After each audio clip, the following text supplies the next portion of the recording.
Chapter 3 Virtue Not Always Rewarded.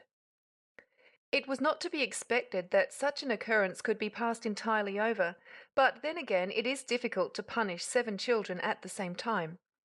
At first Captain Woolcott had requested Esther to ask Miss Marsh, the governess, to give them all 10 French verbs to learn, but as Judy pointed out, the General and Baby and Bunty and Nell had not arrived at the dignity of French verbs yet, so such a punishment would be iniquitous. The sentence, therefore, had not been quite decided upon as yet, and everyone felt in an uncomfortable state of suspense. "Your father says you're a disgraceful tribe," said the young stepmother slowly, sitting down on the nursery rocking-chair a day later. She had on a trailing morning wrapper of white muslin with cherry ribbons, but there was a pin doing duty for a button in 1 or 2 places, and the lace was hanging off a bit at the sleeve. "Meg, dear, you're very untidy, you know, and Judy's absolutely hopeless."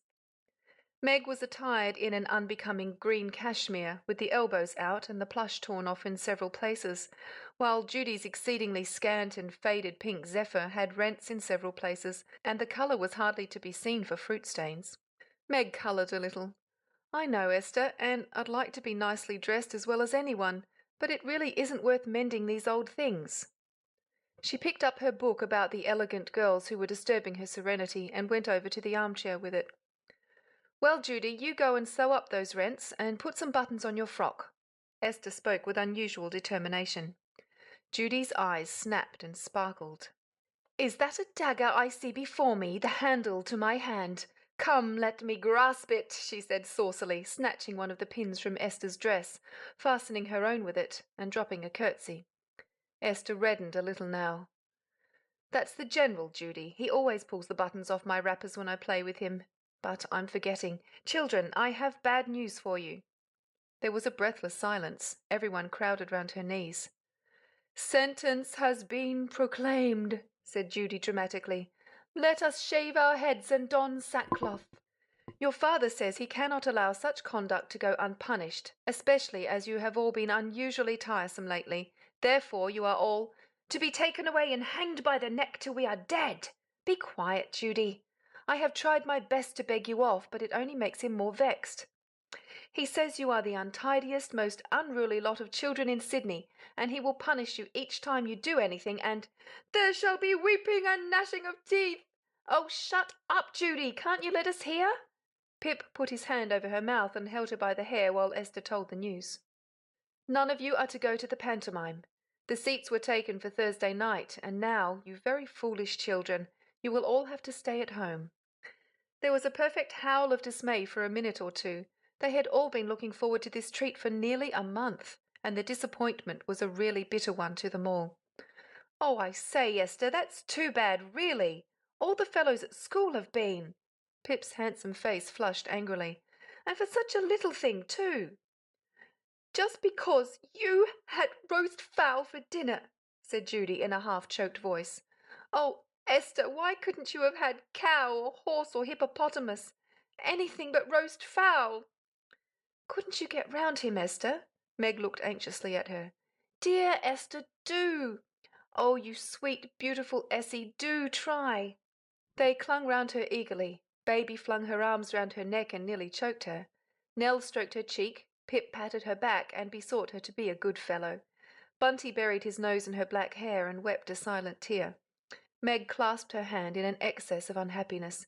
The General gave a series of delighted squeaks, and Judy in her wretchedness smacked him for his pains. Esther would do her best, beg as she had never done before, coax, beseech, wheedle, threaten, and they let her go at last with that assurance. "Only I'd advise you all to be preternaturally good and quiet all day," she said, looking back from the doorway. "That would have most effect with him, and he is going to be at home all day." Good! It was absolutely painful to witness the virtue of those children for the rest of the day. It was holiday time, and Miss March was away, but not once did the sound of quarrelling or laughing or crying fly down to the lower regions. "Citizens of Rome, the eyes of the world are upon you," Judy had said solemnly, and all had promised so to conduct themselves that their father's heart could not fail to be melted. Pip put on his school jacket, brushed his hair, took a pile of school books, and proceeded to the study where his father was writing letters, and where he was allowed to do his home lessons. "Well, what do you want?" said the captain with a frown. "No, it's no good coming to the about that pup, sir. I won't have you keep it." "I came to study, sir," said Pip mildly. "I feel I'm a bit backward with my mathematics, so I won't waste all the holidays, when I'm costing you so much in school fees." The captain gave a little gasp and looked hard at Pip, but the boy's face was so unsmiling and earnest that he was disarmed, and actually congratulated himself that his eldest son was at last seeing the error of his ways. "There are those sets of problems in that drawer that I did when I was at school," he said graciously. "If they are of any use to you, you can get them out." "Thanks awfully, they will be a great help," said Pip gratefully. He examined them with admiration plainly depicted upon his face. "How very clearly and correctly you worked, father," he said with a sigh. "I wonder if I'll ever get as good as this. How old were you, father, when you did them?" "About your age," said the captain, picking up the papers. He examined them with his head on one side. He was rather proud of them, seeing he had utterly forgotten now how to work decimal fractions, and could not have done a quadratic equation to save his life. "Still, I don't think you need be quite discouraged, Pip. I was rather beyond the other boys in my class in these subjects, I remember.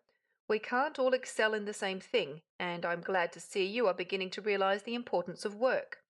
"Yes, father." Meg had betaken herself to the drawing-room and was sitting on the floor before the music canterbury with scissors, thimble, and a roll of narrow blue ribbon on her knee, and all her father's songs that he so often complained were falling to pieces spread out before her. He saw her once as he passed the door and looked surprised and pleased. "Thank you, Margaret. They want it badly. I am glad you can make yourself useful after all," he said. "Yes, father." Meg stitched on industriously. He went back to his study, where Pip's head was at a studious, absorbed angle, and pyramids of books and sheaves of paper were on the table. He wrote 2 more letters, and there came a little knock at the door. "Come in," he called, and there entered Nell. She was carrying very carefully a little tray covered with a snow-white doily, and on it were a glass of milk and a plate of mulberries. She placed it before him. "I thought perhaps you would like a little lunch, father," she said gently, and Pip was seized with a sudden coughing fit. "My dear child," he said. He looked at it very thoughtfully. "The last glass of milk I had, Nellie, was when I was Pip's age, and was Barlow's fag at rugby. It made me ill, and I have never touched it since." "But this won't hurt you. You will drink this?" She gave him one of her most beautiful looks. "I would as soon drink the water the maids wash up in, my child." He took a mulberry, ate it, and made a wry face. "They're not fit to eat." "After you've eaten about 6 you don't notice they're sour," she said eagerly, but he pushed them away. "I'll take your word for it." Then he looked at her curiously. "What made you think of bringing me anything, Nellie? I don't ever remember you doing so before." "I thought you might be hungry writing here so long," she said gently, and Pip choked again badly, and she withdrew. Outside in the blazing sunshine, Judy was mowing the lawn. They only kept one man, and as his time was so taken up with the horses and stable work generally, the garden was allowed to fall into neglect. More than once the captain had spoken vexedly of the untidy lawns, and said he was ashamed for visitors to come to the house. So Judy, brimming over with zeal, armed herself with an abnormally large scythe and set to work on the long, long grass. "Good heavens, Helen, you'll cut your legs off," called her father in an agitated tone. He had stepped out onto the front veranda for a mild cigar after the mulberry, just as she brought her scythe round with an admirable sweep and decapitated a whole army of yellow-helmeted dandelions. She turned and gave him a beautiful smile. "Oh, no, father! Why, I'm quite a dab at mowing." She gave it another alarming but truly scientific sweep. "See that and that and that?" That carried off a fragment of her dress, and that switched off the top of a rose bush. But there are details to everything, of course. "Accidents will happen, even to the best regulated grass cutters," she said composedly, and raising the scythe for a fresh circle. "Stop immediately, Helen. Why ever can't you go and play quietly with your doll and not do things like this?" said her father irascibly. "And I was after doing it just to pleasure him," she said, apparently addressing the dandelions. "Well, it won't pleasure him to have to provide you with cork legs and restock the garden," he said dryly. "Put it down." "Sure in its illigence itself this side? You wouldn't be after leaving half undone like a man with only one cheek shaved?" Judy affected an Irish brogue at some occult reason of her own. Sure, and if you just step down and examine it yourself, it's quite easy you'd be in your mind. The captain hid a slight smile in his moustache. The little girl looked so comical standing there in her short old pink frock, a broken-brimmed hat on her tangle of dark curls, her eyes sparkling, her face flushed, the great scythe in her hands and the saucy words on her lips. He came down and examined it. It was done excellently well, like most of the things Miss Judy attempted, mischief always included, and her little black-stockinged legs were still in a good state of preservation. Well, you can finish it then, as Pat's busy. How did you learn to mow, young lady of wonderful accomplishments? He looked at her questioningly. And what made you set yourself such a task? Judy gave her curls a quick push off her hot forehead. A, Faye, it was inborn in me, she answered instantly, and B, sure, and I don't love you and delight to please you. He went in again slowly, thoughtfully. Judy always mystified him. He understood her the least of any of his children, and sometimes the thought of her worried him. At present she was only a sharp, clever, and frequently impertinent child, but he felt she was utterly different from the other 6, and it gave him an aggrieved kind of feeling when he thought about it, which was not very often. He remembered her own mother had often said she trembled for Judy's future, that restless fire of hers that shone out of her dancing eyes and glowed scarlet on her cheeks in excitement and lent amazing energy and activity to her young lithe body, would either make a noble, daring, brilliant woman of her, or else she would be shipwrecked on rocks the others would never come to, and it would flame up higher and consume her. Be careful of Judy had been almost the last words of the anxious mother when, in the light that comes when the world is going out, she had seen with terrible clearness the stones and briars in the way of that particular pair of small, eager feet. And she had died, and Judy was stumbling right amongst them now, and her father could not be careful of her because he absolutely did not know how. As he went up the veranda steps again and through the hall, he was wishing almost prayerfully she had not been cast in so different a mould from the others, wishing he could stamp out that strange flame in her that made him so uneasy at times. He gave a great puff at his cigar and sighed profoundly. Then he turned on his heel and went off towards the stables to forget it all. The man was away, exercising one of the horses in the long paddock, but there was something stirring in the harness room, so he went in. There was a little dripping wet figure standing over a great bucket and dipping something in and out with charming vigour. At the sound of his footsteps, Baby turned round and lifted a perspiring little face to his. "I's washing the kitsies for you, and flibberty-gibbet," she said beamingly. He took a horrified step forward. There were 2 favourite kittens of his, shivering, miserable, up to their necks in a lather of soapy water, and Flibberty-Gibbet, the beautiful little fox terrier he had just bought for his wife, chained to a post, also wet, miserable, and wobbegone, also undergoing the cleansing process, and being scrubbed and swilled till his very reason was tottering. "They're so clean and nicey, no horrid old fleas in 'em now, aren't you glad? You can let Flibberty go on your bed now, and Kitsy Blackeyes—" Poor Baby never finished her speech. She had a confused idea of hearing a little swear word from her father, of being shaken in a most ungentle fashion and put outside the stable, while the unfortunate animals were dried and treated with great consideration. But the worst was yet to come, and the results were so exceedingly bad that the young Woolcotts determined never again to assume virtues that they had not.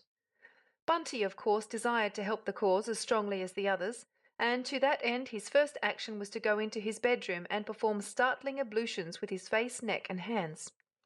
Then he took his soap-shiny countenance and red, much-bescrubbed hands downstairs, and sunned himself under his father's very nose, hoping to attract favourable comment. But he was bidden irritably go and play, and saw he would have to find fresh means of appeasement. He wandered into the study with vague thoughts of tidying the tidy bookshelves, but Pip was there, surrounded with books and whittling a stick for a catapult, so he went out again. Then he climbed the stairs and explored his father's bedroom and dressing-room. In the latter there was a wide field for his operations. A full dress uniform was lying across a chair, and it struck Bunty the gold buttons were looking less bright than they should, so he spent a harmless quarter of an hour in polishing them up. Next he burnished some spurs, which also was harmless. Then he set about for fresh employment. There was quite a colony of dusty boots in one corner of the room, and there was a great bottle of black, treacly-looking varnish on the mantelpiece. Bunty conceived the brilliant idea of cleaning the whole lot and standing them in a neat row to meet his father's delighted eyes. He found a handkerchief of the floor of superfine cambric, though dirty, poured upon it a liberal allowance of varnish, and attacked the first pair. A bright polish rewarded him, for they were patent leather ones, but the next and the next and the next would not shine, however hard he rubbed. There was a step on the stair, the firm, well-known step of his father, and he paused a moment with a look of conscious virtue on his small, shiny face. But it fled all at once, and a look of horror replaced it. He had stuck the bottle on a great armchair for convenience as he was sitting on the floor, and now he noticed it had fallen on its side and a black horrid stream was issuing from its neck. And it was the chair with the uniform on, and one of the sleeves was soaked with the stuff, and the beautiful white shirt that lay there waiting for a button was sticky, horrible. Bunty gave a wild, terrified look round the room for some place to efface himself, but there were no sheltering corners or curtains, and there was not time to get into the bedroom and under the bed. Near the window was a large-sized medicine chest, and in despair Bunty crushed himself into it, his legs huddled up, his head between his knees, and an ominous rattle of displaced bottles in his ears. The next minute his father was in the room. "Great heavens! Bless my soul!" he said, and Bunty shivered from head to foot. Then he said a lot of things very quickly, foreign language as Judy called it, kicked something over and shouted "Esther!" in a terrifying tone. But Esther was down in one of the paddocks with the General, so there was no reply. More foreign language, more stomping about. Bunty's teeth chattered noisily. He put up his hand to hold his mouth together, and the cupboard, overbalanced, fell right over, precipitating its occupant right at his father's feet, and the bottles everywhere. I haven't, 'twasn't me, 'twasn't my fault," he howled, backing towards the door. "Hoo-yah, boo-boo, Esther, boo-yah, Judy, oh!" As might be expected, his father had picked up a strap that lay conveniently near, and was giving his son a very fair taste of it. "Oh, 'twasn't me, 'twasn't my fault, it's Pip and Judy, oh, the pantomime, boo, you're killing me, boo-hoo, I was only doing it to please you." His father paused with uplifted strap. "And that's why all the others are behaving in so strange a fashion? Just for me to take them to the pantomime?" Bunty wriggled himself free.